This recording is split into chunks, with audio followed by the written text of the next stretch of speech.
ব্যাগে দুটোটা আমি রাখবো, রেখে সোজা বাবা তারকনাথের মন্দিরে ছুট দেবো, তারকনাথের মাথায় জল ঢালতে। এবং তার আগে যে তিনটে জায়গা, ডাকাত কালীবাড়ি, কাশী বিশ্বনাথ এবং লোকনাথ, এই তিনটে জায়গায় জল ঢেলে সোজা চলে যাব বাবা তারকনাথের মাথায় জল ঢালতে। অবশেষে অনেকটা হাঁটার পর আমরা কিন্তু নিমাই তীর্থ ঘাটে পৌঁছে গেছি। তো ওই যে এদিক দিয়ে কিন্তু নিমাই তীর্থ ঘাট, তো আমরা সোজা এখন নিমাই তীর্থ ঘাটে যাব।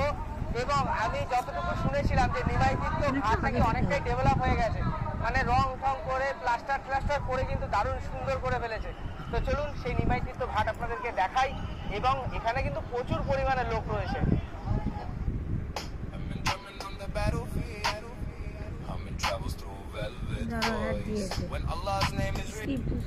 প্রচুর পরিমাণে লোক রয়েছে।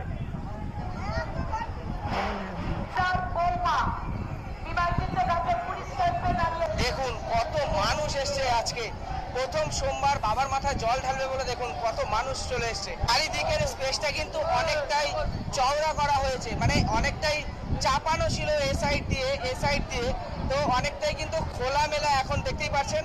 আর সামনে যেটা প্রতি বছরই আমি আপনাদেরকে দেখাই, নিমাইয়ের যে স্ট্যাচু বা মূর্তি, সেই মূর্তিটা কিন্তু এখানে রয়েছে। প্রথম সোমবারে বাবার মাথায় জল ঢালার জন্য দেখুন কত মানুষের আগমন ঘটেছে এই নিমাই তীর্থ ঘাটে।